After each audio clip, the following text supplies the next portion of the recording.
عزیز دوستو، نماز اسلام میں ایک اہم عبادت ہے، اس لیے نماز کے مسائل کا علم ہونا ہم لوگوں کے لیے نہایت ضروری ہے۔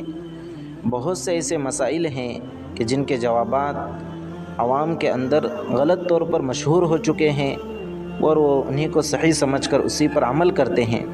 اس لیے ہماری یہ کوشش ہے کہ ہمارے اس چینل سے صحیح جوابات، صحیح مسائل کا علم عام کیا جائے۔ نماز کا ایک اہم مسئلہ یہ ہے کہ بہت سی مرتبہ ایسا ہوتا ہے کہ ہم نماز پڑھنے کے لیے مسجد میں آتے ہیں اور ہم جماعت کا وقت دیکھنا بھول جاتے ہیں اور سنتوں کی نیت باندھ لیتے ہیں اور ہم سنت پڑھ رہے ہوتے ہیں، اسی دوران فرض نماز کی جماعت کھڑی ہو جاتی ہے۔ تو اب یہاں پر یہ سوال پیدا ہوتا ہے کہ اب ہم کیا کریں، اپنی سنت کو مکمل کر لیں یا پھر نماز کو توڑ کر فرض جماعت کے اندر شامل ہو جائیں؟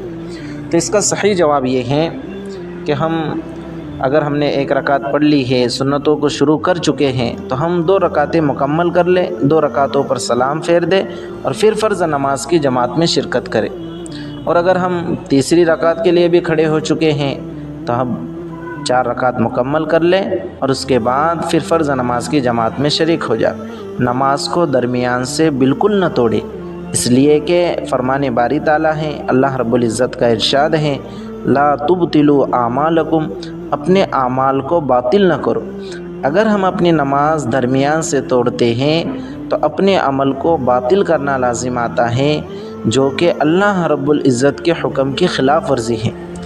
اب رہی ایک بات کہ عام طور سے یہ حدیث پیش کی جاتی ہے، اذا اقیمت الصلاۃ فلا صلاۃ الا المکتوبہ، کہ جب فرض نماز کی جماعت کھڑی ہو جاوے تو پھر فرض نماز کے علاوہ اور کوئی نماز نہیں ہے۔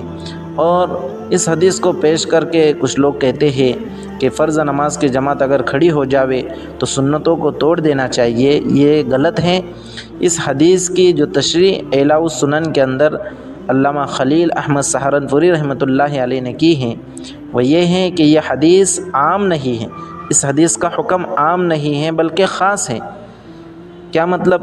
خاص کا مطلب یہ ہے کہ یہ حدیث ان لوگوں کے بارے میں ہے جو فرض نماز کی جماعت کھڑی ہونے کے بعد سنتوں کی نیت باندھتے ہیں۔ یہ ان لوگوں کے بارے میں یہ حدیث نہیں ہے جو پہلے سے نیت باندھ چکے ہوں۔ اور دوسری بات یہ ہے کہ ہم جب بھی مسجد میں آئیں تو پہلے وقت دیکھ لیں کہ فرض نماز کی جماعت کے لیے کتنا وقت باقی ہے، ہم سنت پڑھ سکتے ہیں یا نہیں پڑھ سکتے۔ اگر وقت کم ہے تو ہم بیٹھ جاوے نماز کے انتظار میں، انتظار الصلاۃ فی حکم الصلاۃ، کہ نماز کا انتظار کرنا بھی یہ نماز ہی کے حکم میں ہوتا ہے۔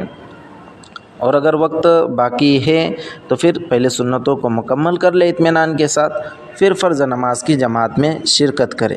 اللہ رب العزت عمل کی توفیق عطا فرمائے۔